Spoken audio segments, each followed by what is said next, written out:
it's gonna be May.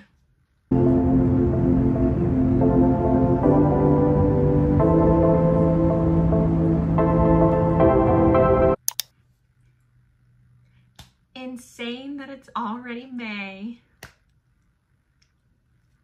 But here we are, and welcome to another reading wrap-up.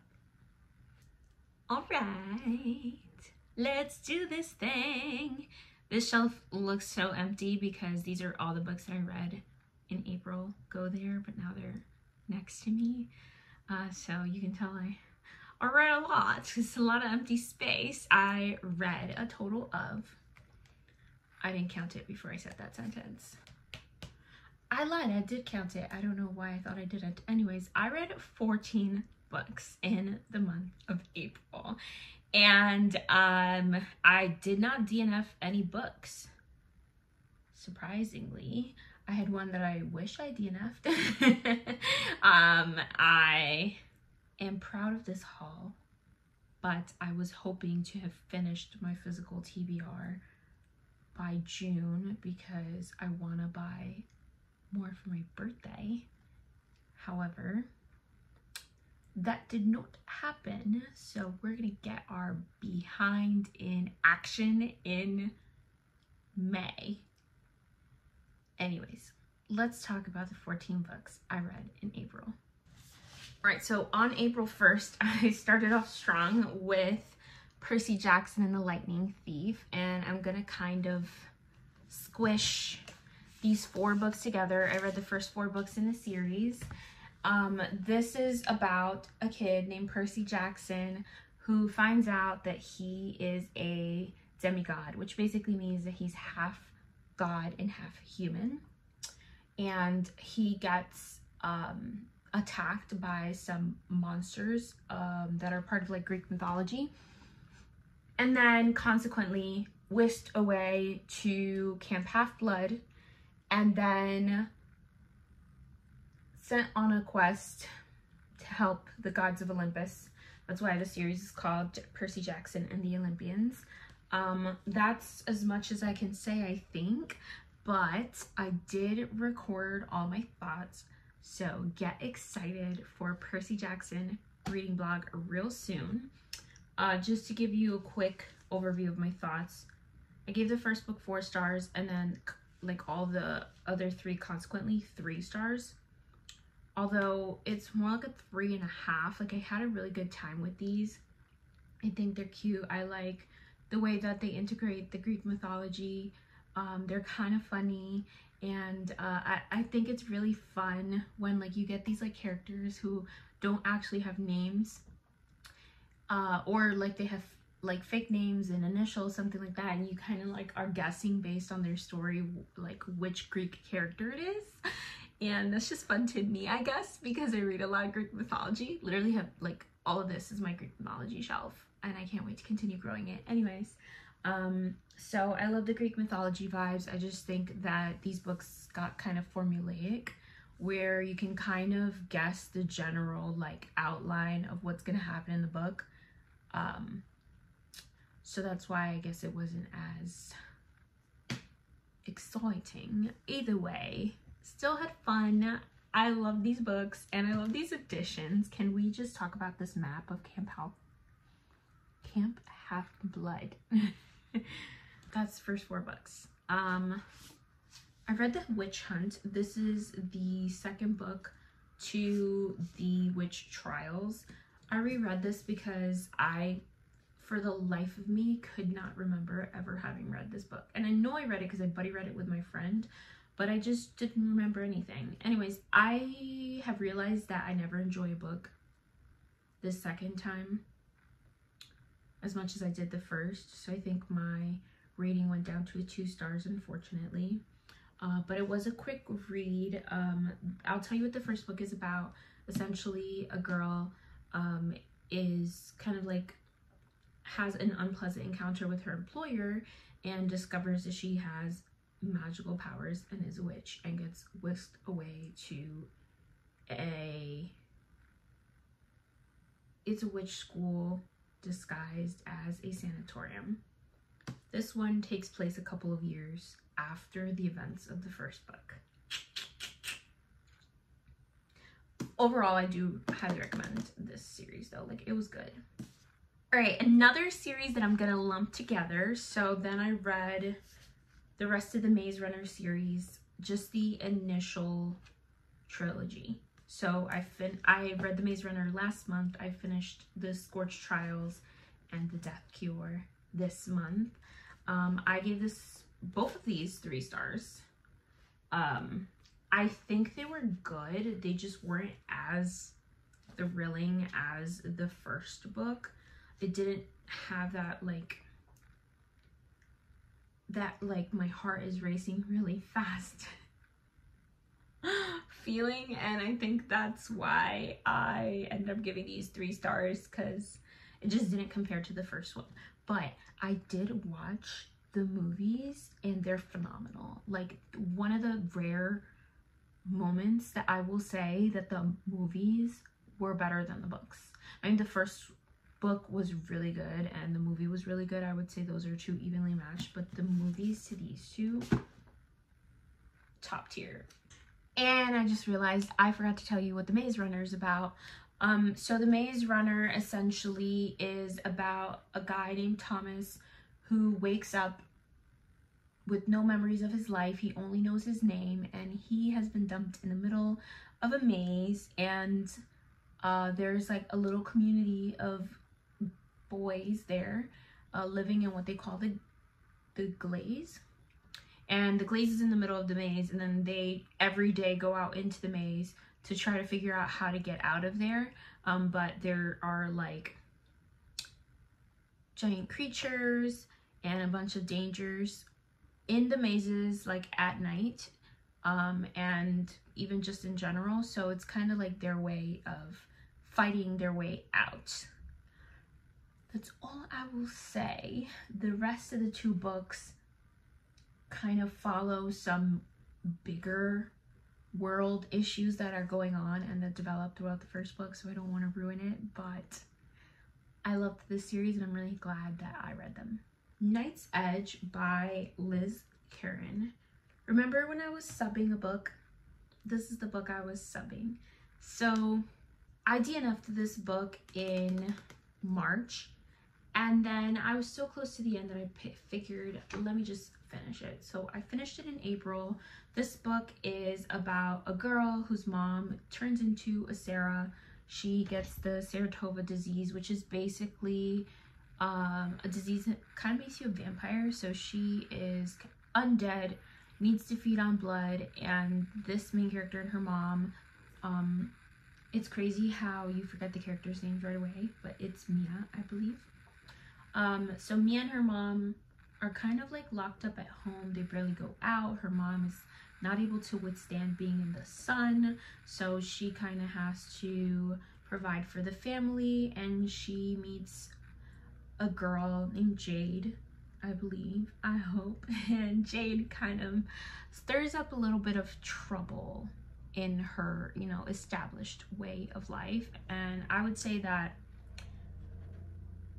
this book intrigued me. I was intrigued, but I wish there was more drama centered around the vampires, and it was more centered around the relationship, which is okay, but not for me. So I ended up giving this 2 stars. Then I read Fangirl Down by Tessa Bailey. This is about a girl named Josephine who is the #1 fan of this famous golfer named Whitaker.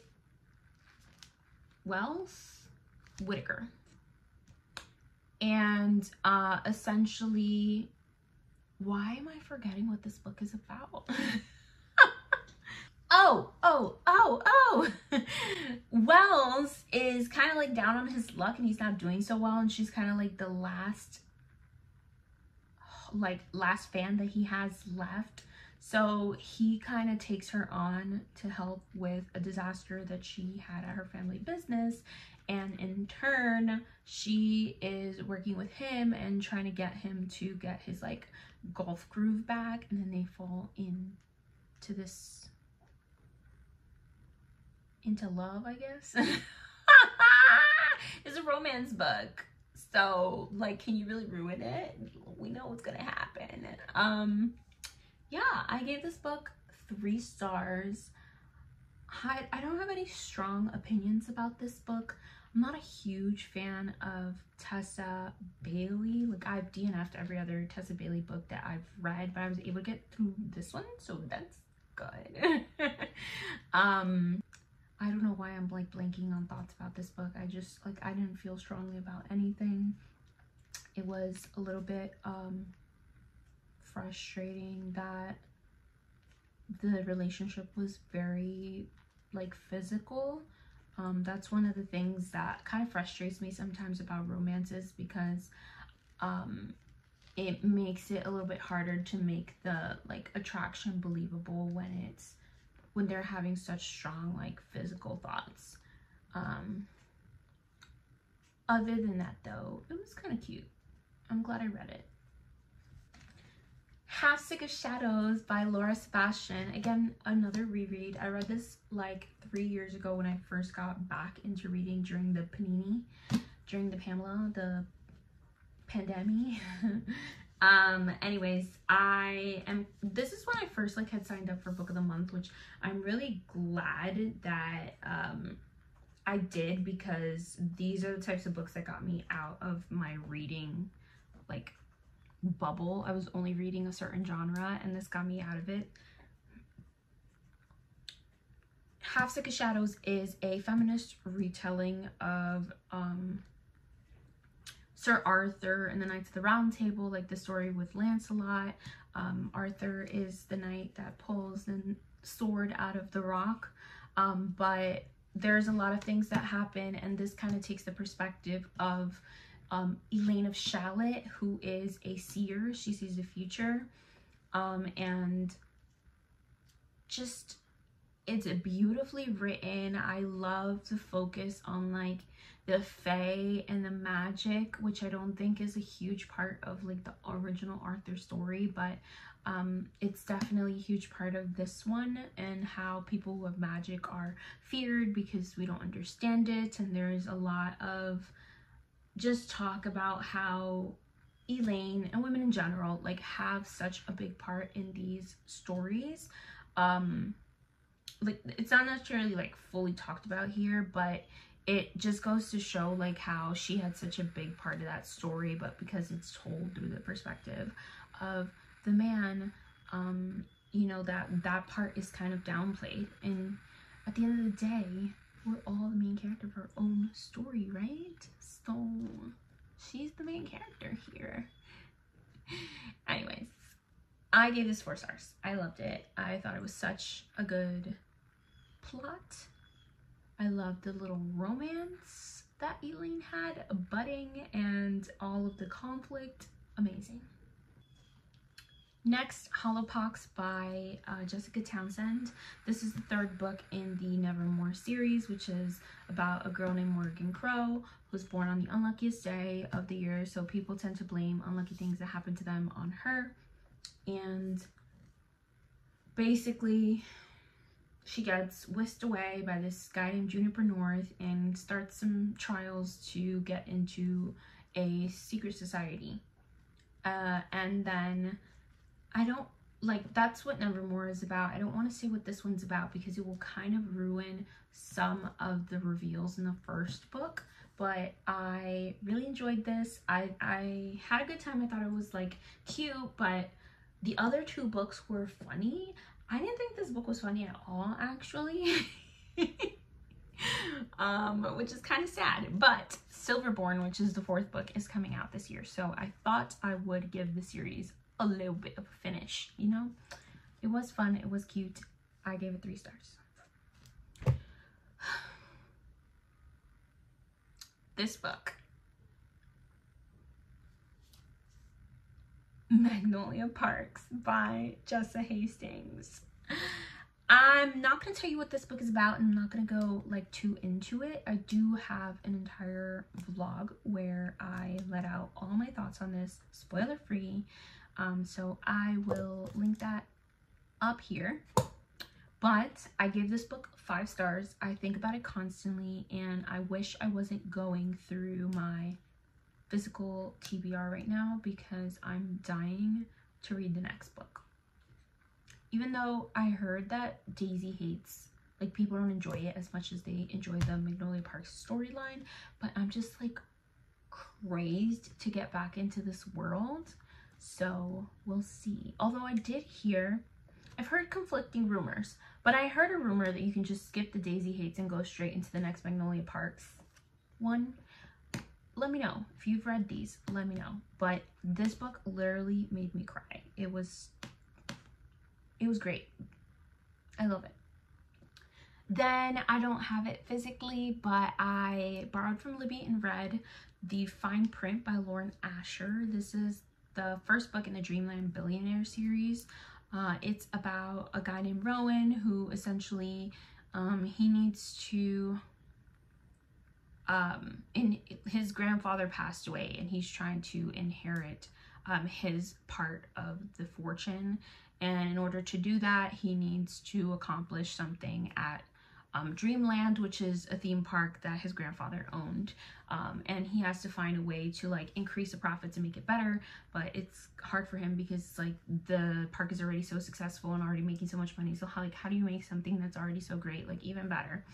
And in that process he meets a girl named Zara, and they start to work together. She is like a salon, she works at one of the salons in the theme park, but they work together on that project, and it's a romance between the two of them. Why am I so weird about describing romance books? It's because I have no love life of my own. We wonder why. Anyways, I gave it 3 stars. I thought that I would read the second book and probably stop there, but I'm in the middle of the second book now, and I'm getting a little bit curious. I think I gave this 3 stars. I didn't think it was anything like great or amazing. It was just like a cutesy little read, uneventful. Then Funny Story by Emily Henry. So again, I'm not going to go too much into this book because I have an entire dedicated vlog. It's already scheduled to come out right after this video. So in a few days, you can click on that and see my full thoughts. But I gave this 5 stars. There was a part in the book that I felt like she kind of bamboozled us again, like in Book Lovers, where it had more to do with other things than with the actual romance. However, the stuff that she tackled in this book just really resonated with me personally. I felt like the emotions that she kind of put out for one of the characters is just so accurate to the emotions that I was feeling during that situation. And so I thought she did a really good job, like just kind of how she handled that, and I really related. And I also just really love how these characters are just not conventional like romance characters, you know, like not the big 6' something guy who has his life together and a dream job and whatever. So loved that, and you can hear the rest of my thoughts soon. The last book that I read, my cousin just downloaded this in my Kindle and decided I was reading it, so I did. It took me like 2 days. That's The Housemaid by Frida McFadden. I'm really surprised that I actually got through this because I read The Inmate by Frida McFadden and I absolutely hated it and was like, I'm never going to read another Frida McFadden book again. But this one was much better written. I will say that like her books are just very simple, quick, and easy reads. I guessed some of the twists in this book. So it's about a girl who just got out of prison and takes a job as a housemaid, a live-in housemaid, and also like kind of nanny. Like she does take care of the girls sometimes. and she starts to kind of discover that things are a little bit amiss with the people who hire her. I gave this 3 stars because, again, I wouldn't say I like 100% was certain about the twist, but I definitely had a feeling, and it was still good. It was still surprising, even though I knew there was some like stuff that happened that I was like, whoa, what? How did we get here? But otherwise, really love this. And that is all for today. I hope you enjoyed this video. If you did, hit that like button. If you want to join the family, hit that subscribe button, and I will see you all when I see you next. Bye.